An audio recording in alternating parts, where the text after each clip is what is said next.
अर्थ के लिए क्या हो जाएगा, वी नॉट, यहाँ पे छोटा सा अर्थ लिख देते हैं कि एक बॉडी जो अर्थ के अराउंड रिवॉल्व कर रही है उसकी ऑर्बिटल वेलोसिटी क्या होगी। यहाँ पे क्या हो जाएगा, जी एम सी की जगह मास ऑफ अर्थ आ जाएगा और डिवाइड बाय आर की जगह। अस्सलामुअलैकुम, today is our another lecture of first of physics chapter 4 और आज हम देखेंगे ऑर्बिटल वेलोसिटी। ऑर्बिटल वेलोसिटी को समझने से पहले आपको समझना पड़ेगा कि ऑर्बिट क्या होता है। लेट्स सपोज आपके पास कोई एक बॉडी है, लेट्स सपोज अर्थ है। अर्थ के अराउंड हमारे पास एक ऑर्बिट में इसके अराउंड मून रिवॉल्व कर रहा है। तो मून एक खास सर्कुलर पाथ पर अर्थ के अराउंड रिवॉल्व किए जा रहा है, इसे हम क्या बोलते हैं, ऑर्बिट बोलते हैं। सेम इसी तरह आपने एटम का स्ट्रक्चर पढ़ा है। एटम का स्ट्रक्चर किस तरह होता है, बीच में न्यूक्लियस, साइड्स में इलेक्ट्रॉन्स रिवॉल्व कर रहे हैं। इलेक्ट्रॉन जिस कांस्टेंट पाथ पर रिवॉल्व कर रहे हैं उसे हम क्या बोलते हैं, ऑर्बिट। अब आपके पास ये ऑर्बिटल वेलोसिटी क्या होती है। लेट्स सपोज हमारे पास अर्थ है, या थोड़ा बड़ा बना लेते हैं।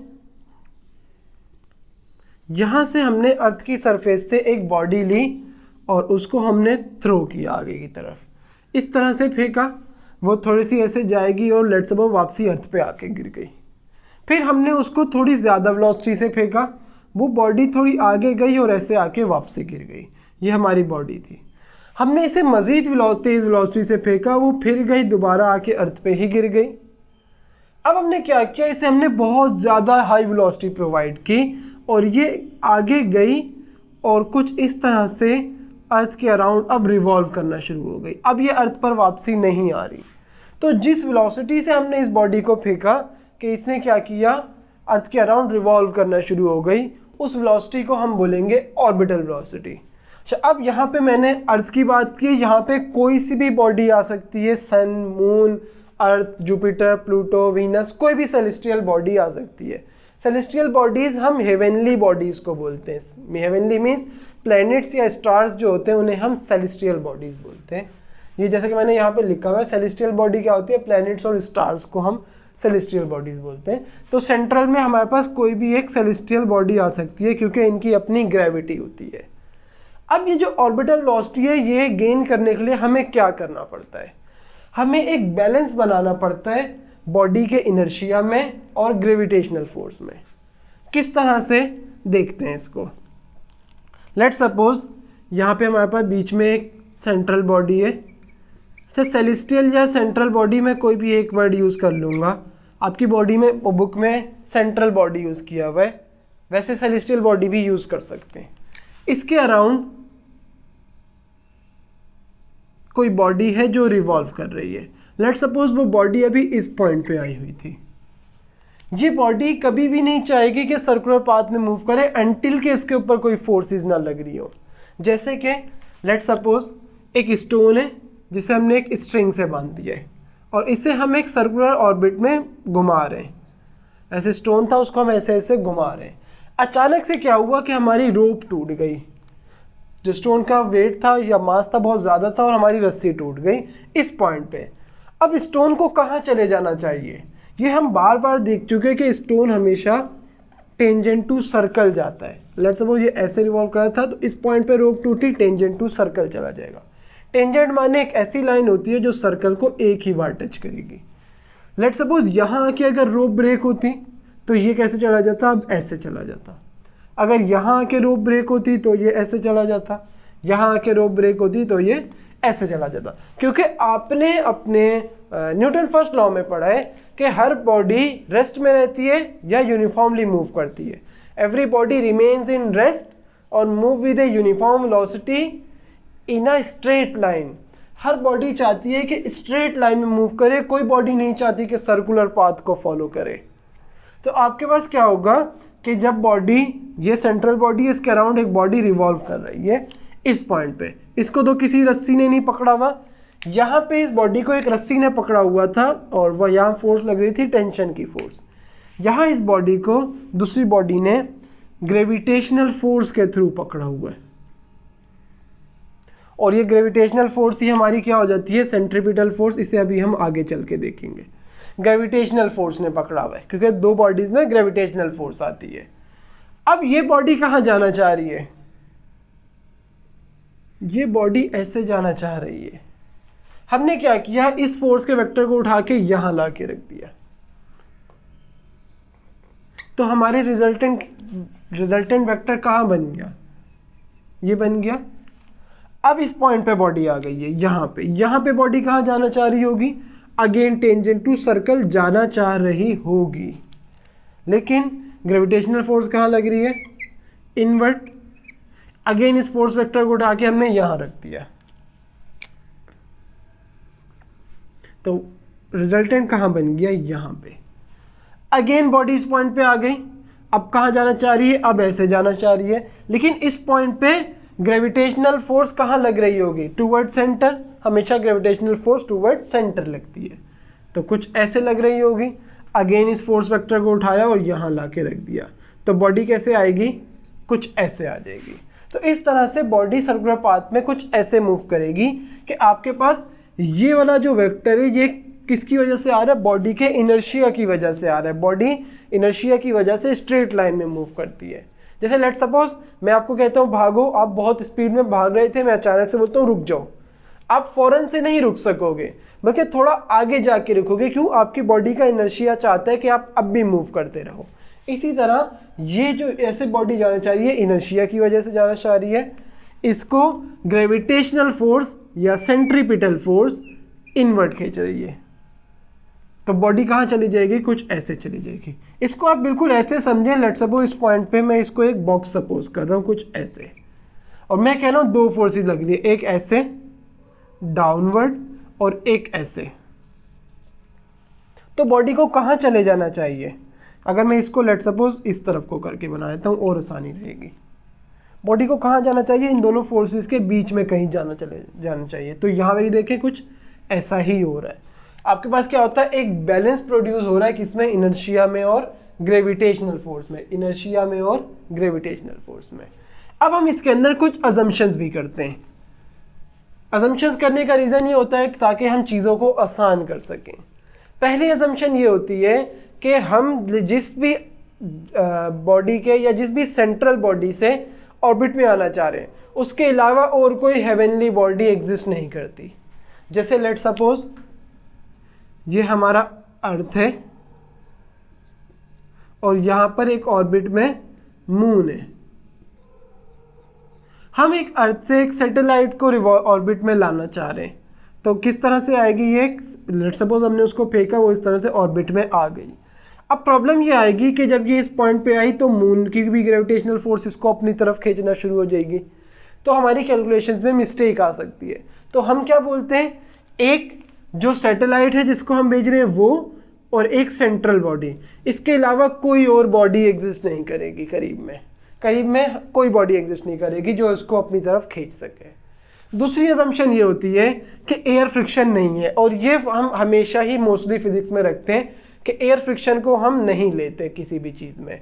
उसका रीज़न क्या होता है कि अगेन यहाँ से हम किसी बॉडी को फेंकते हैं तो बीच में फ्रिक्शन को भी हमें लेना पड़ेगा, लेकिन हम सपोज करते हैं फ्रिक्शन नहीं है, ताकि हमारी जो कैलकुलेशंस है वो आसान रहे, और दूसरा हमारी एनर्जी कंजर्व रहे। एनर्जी कंजर्व होने का मतलब ये है कि हमने एक बॉडी को जब ऐसे फेंका तो उसकी जो वेलोसिटी है वो एयर फ्रिक्शन की वजह से कम नहीं होगी। तो क्या होगा, क्योंकि फ्रिक्शन रह ही नहीं रहे तो हमारी एनर्जी कंजर्व्ड हो जाएगी। अब कुछ कंडीशंस आती हैं ऑर्बिटल वेलोसिटी को गेन करने के लिए। पहली कंडीशन उसमें क्या होती है कि लेट सपोज हमारे पास, जैसे ये सपोज करें ये मेरा जो हाथ है ये सन है, इसके अराउंड अर्थ रिवॉल्व कर रहा है कुछ ऐसे। अब हमारे माइंड में ये आता है कि अर्थ ऐसे रिवॉल्व कर रहा है, लेकिन अर्थ ऐसे रिवॉल्व करता नहीं है। अर्थ दो मोशंस एक साथ कंप्लीट कर रहा होता है कुछ इस तरह से। ये मार्कर है, अर्थ ऐसे तो घूम रहा है, ये मोशन कहलाती है रोटेटरी मोशन। अर्थ ऐसे स्पिन भी कर रहा है इस तरह से, ये क्या है, स्पिन मोशन। तो अर्थ क्या करता है, रोटेटरी मोशन और स्पिन मोशन एक साथ परफॉर्म कर रहा होता है। जैसे ही अर्थ एक स्पिन कंप्लीट करता है एक दिन पूरा हो जाता है, और जब एक रोटेशन कंप्लीट करता है तो एक साल पूरा हो जाता है। तो ये जो अर्थ जिस डायरेक्शन में स्पिन कर रहा है उसी डायरेक्शन में रोटेट भी कर रहा होता है, कुछ ऐसे देखें इस तरह से। तो आपके पास लेट सपोज ये हमारा अर्थ था और अर्थ ऐसे रिवॉल्व कर रहा है इस डायरेक्शन में, या ऐसे स्पिन कर रहे हैं, जो आसानी रहे वो समझ लें। हम यहाँ से अगर बॉडी को ऑर्बिट में लाना चाह रहे हैं फेंक के, तो हम सेम उस डायरेक्शन में इस बॉडी को फेंकेंगे जिस डायरेक्शन में अर्थ रिवॉल्व कर रहा है। इसके अलावा हमें कुछ ऐसे फेंकना पड़ेगा। ऐसा नहीं कर सकते कि इसको अपोजिट डायरेक्शन में फेंक दें, बॉडी ऑर्बिट में नहीं आएगी। ये फर्स्ट कंडीशन है। और सेकंड कंडीशन ये है कि बॉडी जो है वो ग्रेविटेशनल फोर्स को कॉन्ट्रैक्ट कर सके या बैलेंस कर सके। जैसे मैंने यहाँ पे बताया कि हमें एक बैलेंस चाहिए होता है इनर्शिया और ग्रेविटेशनल फोर्स में, तो सेकंड कंडीशन यही है कि जो ग्रेविटेशनल फोर्स है उसे काउंटरैक्ट किया जा सके, उसे बैलेंस किया जा सके, किससे? इनर्शिया से। अब आपके पास लेट सपोज यहां से हम एक बॉडी को ऑर्बिट में लाना चाह रहे हैं। मैंने आपको क्या कहा कि अगर हम कम वेलोसिटी से फेंके तो बॉडी यहीं आके गिर जाएगी। हमने इतनी वेलोसिटी से बॉडी को फेंक दिया कि वो एक ऑर्बिट में आ गई, कुछ ऐसे। अब हमने क्या किया, एक और बॉडी ली, उसको मजीद तेज वेलोसिटी से फेंका, इस वेलोसिटी से ज़्यादा वेलोसिटी थी, तो क्या होगा, वो थोड़े बड़े ऑर्बिट में आ जाएगी। अब कुछ ऐसे एक बड़े ऑर्बिट में मूव करना शुरू हो गई।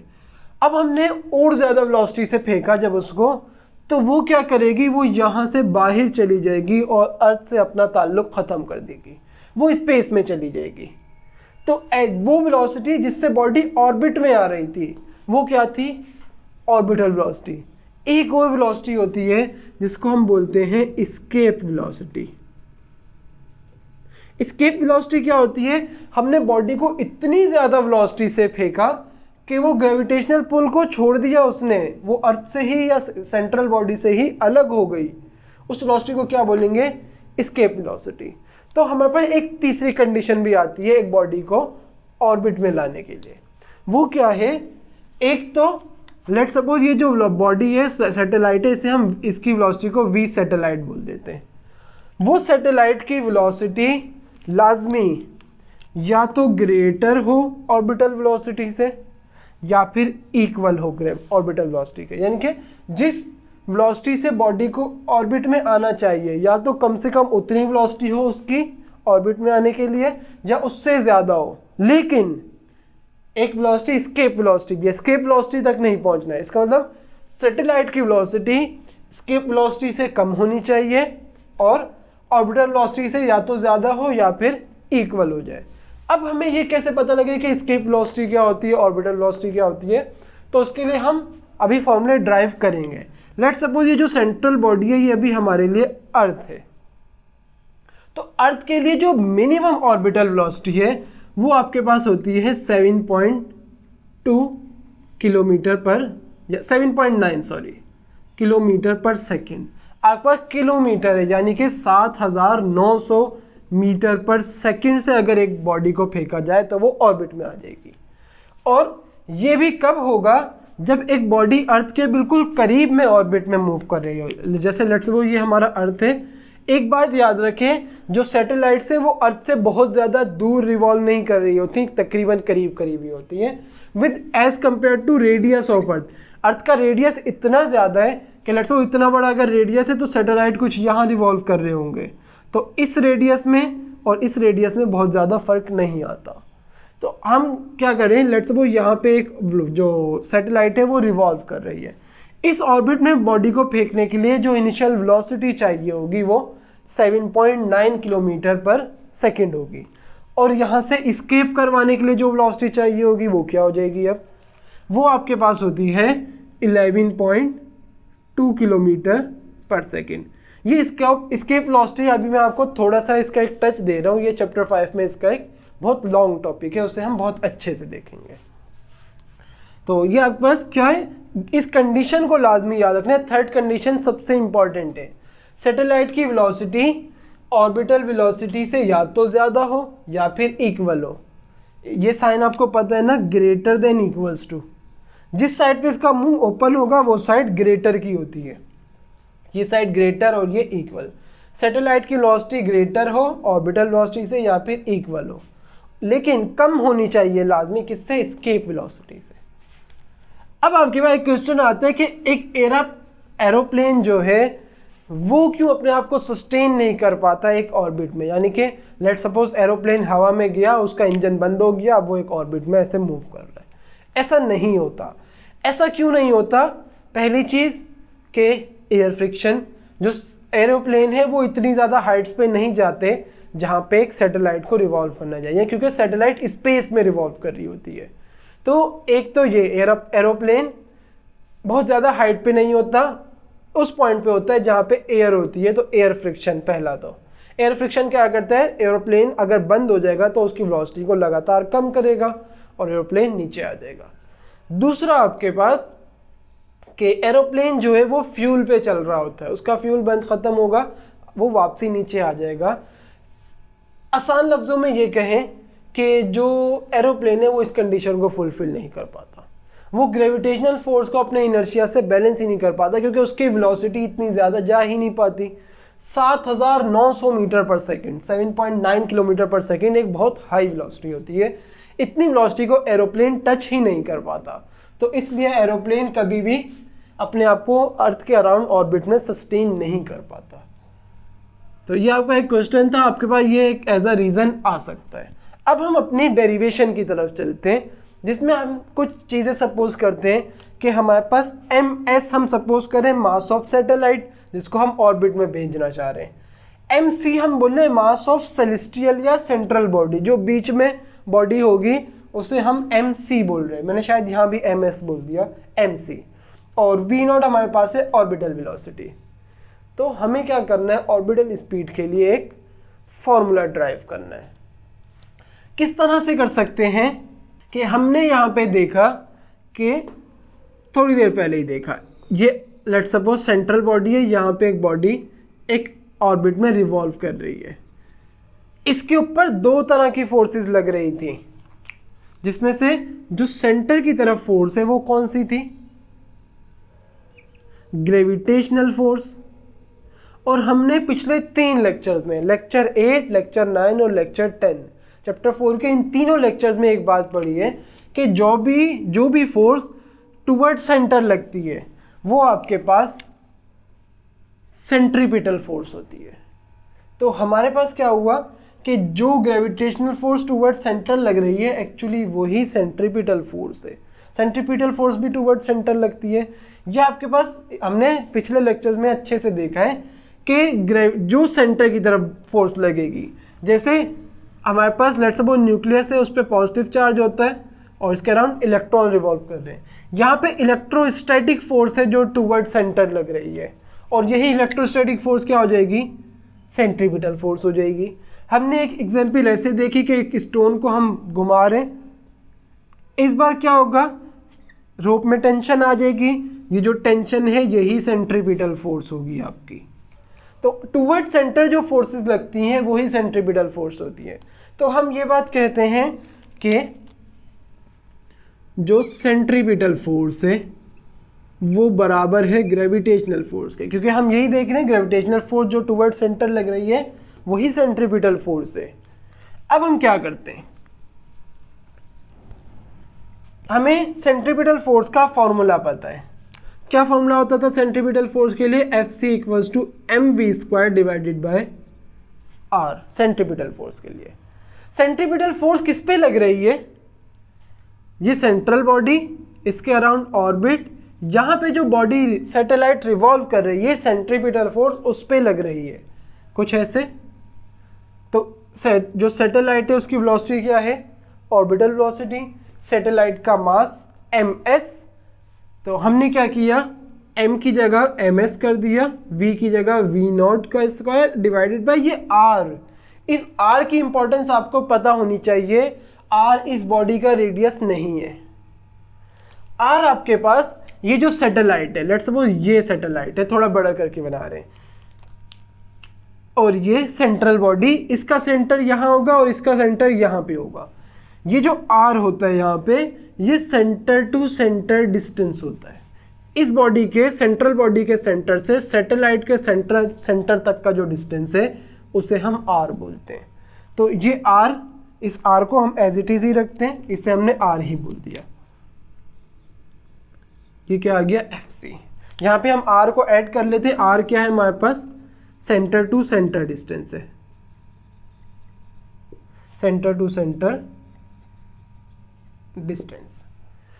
ये हमारे पास सेंट्रीपिटल फोर्स के लिए आ जाएगा। ग्रेविटेशनल फोर्स के लिए क्या हो जाएगा, ग्रेविटेशनल फोर्स के लिए भी कुछ इसी तरह होगा कि F G, gravitational force, Newton's law of gravitation क्या था, G m1 m2 divided by R square.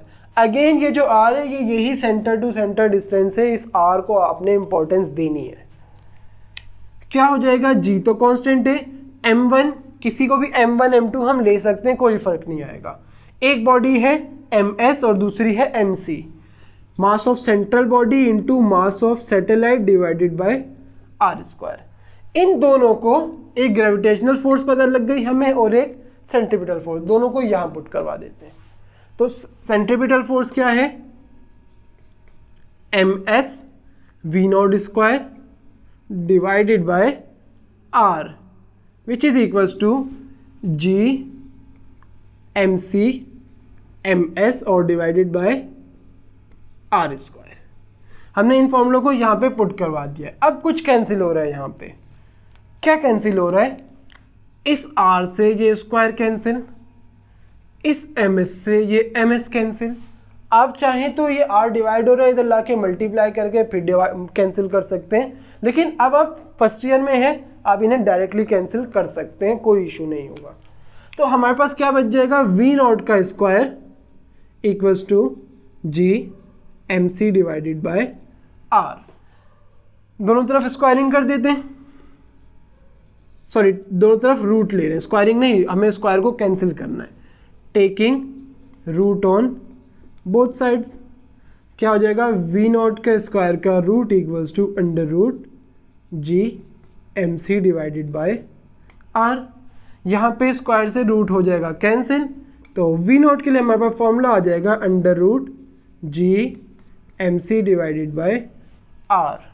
ये आपके पास ऑर्बिटल वेलोसिटी का फॉर्मूला आ गया। जब भी ऑर्बिटल वेलोसिटी फाइंड करनी होगी, g कांस्टेंट है, mc mass of central body और r। यहाँ आपको एक चीज अगर ऑब्जर्व करें, यहाँ पे सैटेलाइट का मास नहीं है, इसका मतलब जो ऑर्बिटल वेलोसिटी है वो सैटेलाइट के मास पे डिपेंड नहीं कर रही। लेट्स सपोज यहाँ पे एक, जो आपको ये बात पता होगी, हम इंटरनेट जो यूज़ करते हैं उसमें गूगल की एक सैटेलाइट है, वो घूम रही है अर्थ के अराउंड। लेट्स सपोज यहाँ पे वो एक छोटी सी गूगल की सैटेलाइट है और एक बड़ा सा मून है।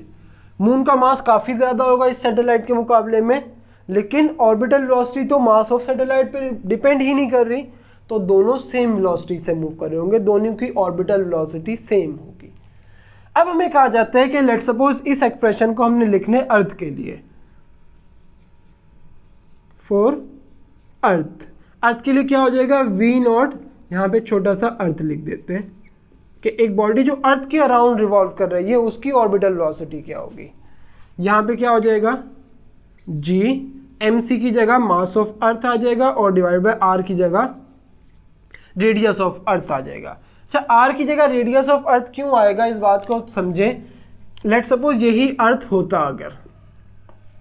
अगर ये अर्थ होता तो r रेडियस ऑफ अर्थ तो ये है, रेडियस ऑफ अर्थ ये नहीं है। लेकिन मैंने आपको क्या कहा है कि लेट्स सपोज ये रहा हमारा अर्थ, या थोड़ा सा बड़ा बनाते हैं, ये रहा हमारा अर्थ। जो सैटेलाइट्स है वो अर्थ के बहुत करीब रिवॉल्व कर रही होती हैं, कि लेट्स सपोज ये हमारे पास था रेडियस ऑफ अर्थ और ये है r जो हमने सपोज किया है सेंटर टू सेंटर डिस्टेंस। तो हम ये बात सपोज करते हैं कि जो r है वो तकरीबन रेडियस ऑफ अर्थ के बराबर ही है। तो हम इस तरह से ऑर्बिटल वेलोसिटी का फॉर्मूला लिख लेते हैं अर्थ के लिए। इस r को हम ऑलमोस्ट इक्वल कर देते हैं रेडियस ऑफ अर्थ के। अब अगर आप देखें यहाँ पे सब कुछ कांस्टेंट है और तीनों की वैल्यूज़ भी हमें पता है। कैपिटल G की value 6.67 exponent minus 11 newton meter square पर kilogram square. Mass of earth भी हमें पता है 6 एक्सपोनेंट 24 kg। अच्छा, यहाँ पे आप 5.98 भी लिखा हुआ देखेंगे तो 5.98 को राउंड ऑफ करें 6 ही हो जाता है। और radius of earth 6.4 exponent 6 metre. आपको जब इन सब वैल्यूज़ को यहाँ पुट करके सॉल्व करेंगे तो आपके पास जो वी नॉट आ जाएगा, वी नॉट अर्थ आपके पास आ जाएगा 7919.2, ऑलमोस्ट इतनी वैल्यू आ रही होगी। अगर हम इस पॉइंट को मूव कर दें थोड़ा सा पीछे की तरफ 1, 2 और 3, तो क्या आ जाएगा 7.9 किलोमीटर पर सेकेंड, जो आपके पास क्या है ऑर्बिटल वेलोसिटी ऑफ अर्थ। जो मिनिमम ऑर्बिटल वेलोसिटी होगी वो 7.9 होनी चाहिए। 7.9 से कम हो सकती, सॉरी ज़्यादा हो जाए इशू नहीं है। 7.9 से अगर वेलोसिटी कम होगी बॉडी कभी भी ऑर्बिट में नहीं आएगी। 7.9 से ज़्यादा हो गई बॉडी ऑर्बिट में आ जाएगी, लेकिन 11.2 से कम भी होनी चाहिए वरना वो स्केप कर जाएगी। ये हमने कहा ना कि सैटेलाइट की वेलोसिटी ऑर्बिटल वेलोसिटी के बराबर हो या इससे ज़्यादा हो, लेकिन स्केप वेलोसिटी से कम होनी चाहिए। तो ये आपके पास क्या आ गया, आपको एक एक्सप्रेशन आ गया है ऑर्बिटल वेलोसिटी फाइंड करने के लिए। इसको हम रेज कर देते हैं। अब आपके पास टाइम पीरियड के लिए फॉर्मूला हमने ड्राइव करना है। अगेन एक सेंट्रल बॉडी है, इसके अराउंड एक बॉडी ऑर्बिट में रिवॉल्व कर रही है और वो बॉडी ये रही। आपने एक चीज़ पढ़ी थी, लेट्स सपोज मैं एक इमेजिनरी एक लाइन बना रहा हूँ, बॉडी ने यहाँ से चलना शुरू किया और बॉडी अपनी इनिशियल पॉइंट पर वापसी आ गई। तो मैं कहता हूँ इसने जो एंगल कवर किया वो कितना होगा, एक पूरा सर्किल कंप्लीट किया है, मतलब 360 डिग्री। तो आपके पास जो एंगल है, एंगुलर डिस्प्लेसमेंट बोल लें डेल्टा थीटा, वो किसके बराबर है 360 डिग्री, और 360 डिग्री बराबर होता था 2 पाई रेडियंस के। तो हमने यही लिख दिया। अब मैं कहता हूँ कि इसको यहाँ से ये घूम के वापसी यहाँ पे आई, इसको कुछ ना कुछ टाइम लगा जो क्या था स्मॉल टी। अब बॉडी घूम के वापसी अपने इनिशियल पॉइंट पे आ गई है, तो जो टाइम होता है वो टाइम पीरियड बन जाता है। जब भी बॉडी कहीं मूव करके इनिशियल पॉइंट पे आती है उसके टाइम को हम टाइम पीरियड बोल देते हैं। तो ये क्या हो गया कैपिटल टी। अब बाकी आगे बहुत आसान है। आपने एक फॉर्मूला देखा था एंगुलर वेलोसिटी का। एंगुलर वेलोसिटी किसके बराबर होती थी, change in angular displacement divided by time. ये बिल्कुल उसी तरह v = s/t। लीनियर वेलोसिटी की जगह एंगुलर वेलोसिटी, लीनियर डिस्टेंस की जगह एंगुलर डिस्प्लेसमेंट और टाइम की जगह t ही रहेगा, टाइम तो चेंज नहीं होता। तो अब आपके पास क्या होगा डेल्टा थीटा। जब बॉडी ने एक कंप्लीट सर्कल कवर किया तो डेल्टा थीटा बराबर हो जाएगा 2 पाई रेडियंस के। रेडियन क्यों का यूनिट है तो हम सिर्फ 2 पाई लिखेंगे और t की जगह स्मॉल t की जगह कैपिटल T आ गया। डन। अब आपके पास ओमेगा के लिए भी तो आपने एक फॉर्मूला देखा था, और वो आपने फॉर्मूला देखा था v = r ओमेगा। ओमेगा को अगर अलग कर लें r मल्टीप्लाई हो रहा है यहाँ के डिवाइड हो जाएगा, v divided by r = omega. तो ओमेगा की जगह क्या रखते हैं v/r = 2 pi divided by t। r divide हो रहा है यहाँ के मल्टीप्लाई हो जाएगा, v = 2 pi r divided by t। अगर इस वेलोसिटी को हम ऑर्बिटल वेलोसिटी बोलते हैं तो ये क्या हो जाएगा v0। नाउ अब हम दोनों तरफ स्क्वायरिंग कर देते हैं। स्क्वायरिंग क्यों कर रहे हैं अभी आपको ये बात समझ आ जाएगी। v0 का square = 2 pi r divided by t का होल स्क्वायर। हमें v0 का जो ये स्क्वायर है इसकी वैल्यू पता है, ये रही। आप देखें ये जो v0 स्क्वायर है इसको हम यहाँ ला के पुट करवा देते हैं। क्या आ जाएगा हमारे पास g mc divided by r which is equals to, square open करते हैं, 2 का स्क्वायर 4, पाई का स्क्वायर पाई स्क्वायर और r का square r square divided by t square. अब क्रॉस मल्टीप्लिकेशन करते हैं, टी स्क्वायर डिवाइड हो रहा है यहाँ के मल्टीप्लाई हो जाएगा, r डिवाइड हो रहा है यहाँ के मल्टीप्लाई हो जाएगा।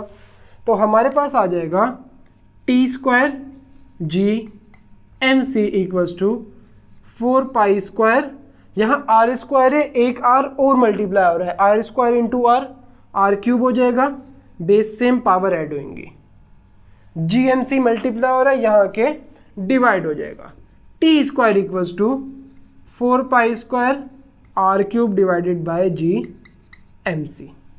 आपके पास ये किसके लिए फॉर्मूला आ गया? टाइम पीरियड के लिए। अगर हम यहाँ पे लेट सपोज रूट ले लेते हैं ताकि टी स्क्वायर से टी में आ सके, equals to under root 4 pi square R cube divided by GMC। तो इसमें से कुछ चीज़ें हैं जो बाहर आ सकती हैं। सबसे पहले तो यहाँ स्क्वायर से रूट कैंसिल हो जाएगा, आपके पास क्या आ जाएगा? t equals to 4, t equals to under root 4 किसका स्क्वायर होता है? 2 का, पाई स्क्वायर पाई, तो 2 पाई का होल स्क्वायर हो जाएगा 4 पाई स्क्वायर की जगह। इसी तरह आर क्यूब है, इसका हम बेस सेम रखते हुए पावर को ब्रेक कर देते हैं, R square into R divided by GMC as it is रहेगा। अब क्या हुआ?